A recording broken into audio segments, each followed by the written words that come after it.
father was a businessman, and he took my brother and I into Edinburgh with him to go on a business trip, which he'd never done, so it kind of surprised us a bit. So he took us in, and we stayed at the inn, and we thought we were bedding down for the night, and after dinner, which I think was about 4 o'clock in the afternoon at that time, he said, "Let's go see the magician."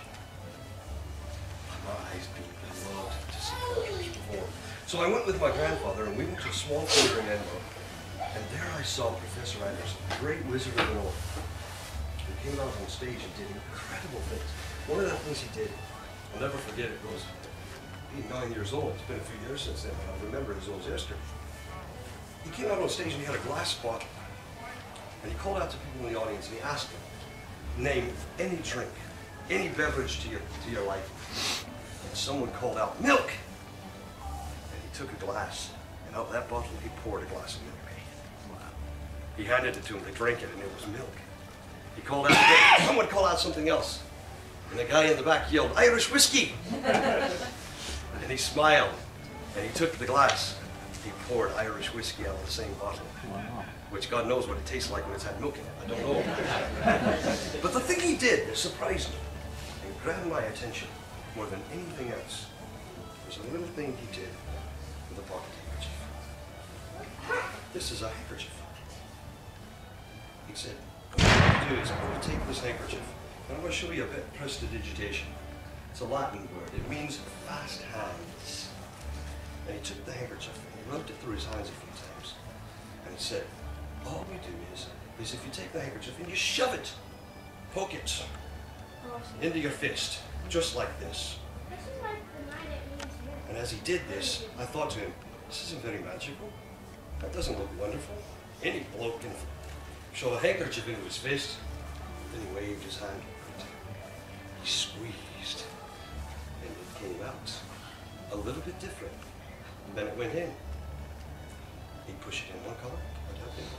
Pushed it in one color, pulled it out the other. He did this until the entire handkerchief had gone into his hand one color and came out the other. Now I was amazed at this. I thought this was one of the most impressive things I'd ever seen. And so I asked my grandfather, I said, "Grandfather, we got to go see him. I have to find out how he did that."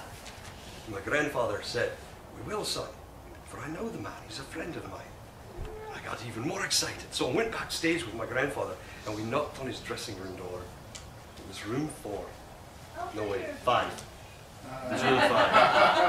Yeah, it was room 5. Age tends to do that to us, you know. And so I went up to the dressing room door and I knocked on it, and he came to the door and he said, "What can I do for you, young man?" And my grandfather was there and he explained it, and I said, "I've got to learn how you did that bit of jiggery-pokery there with the handkerchief." And he said, "Oh, it's not that hard. I can teach you how to do it." And he taught me, but made me make a solemn promise that I'd never share it with a living soul, how it works. You all want to know, don't you? Well, and I have to tell you, since you outnumber me quite a few to 1, I'll oblige. He said, "You need 2 things. What do you think that might be? What do you think I might need?" "A white cloth and a red cloth." So you think it's 2 handkerchiefs? Is that what you think? You know what? You're right. You got the red one and you've got the white one. And I said, here's what you do. You start backstage. You have to prepare before the show. You start backstage. You take a white handkerchief and you fold it up in a neat little package. And you place it inside your pocket before you go. And then you take the red handkerchief and you shove it into your hand. Just like this. Now, you'll notice, if you look at your own hand, there's little creases in your hands. Okay? That's what a magician does. He takes advantage of what's already there. You shove it in, and what you do is you get it behind one of those little creases so that it can't be seen no matter how hard you look. If you get it right behind there, just like that, you can't see it. And then you're going to go out on stage, of course, and do the magic show. What did I do with my hair? Oh, before I forget, some people say, "Well, but you showed your hand empty." Right. If you hide it well, you can't see it no matter what. So it doesn't matter at all. So, but you come out on stage and you say a little bit of something with a white handkerchief. And I have to be careful. Last week I did this and I pulled out my undershirt. You take the handkerchief, be very careful not to let them see the red one that's hidden behind the crease. You take the white one, and you run it through your hand. I'll ask him why he did this, and he said, it does nothing. It just looks nice. It's like parsley on a fish. And you shove it through your hand a few times, and then you poke it in. And you'll notice as you poke it in here, it comes out red here. That's all it is. It's not that complicated, is it? I have the same look on my face he has on his right now. But he warned me. He warned me of two things. He said, when you do this, there's two things you have to be very, very careful about. And I said, what's the those? And he said, well, the first thing you have to be careful about is, the purpose of this is to make it look not like two handkerchiefs, but like one changing colors as it goes through your hand. I said, right. He said, so never ever do this. I said, oh, that makes sense. I understand. And he said, the second thing you have to be careful of is never ever do this with a hangnail.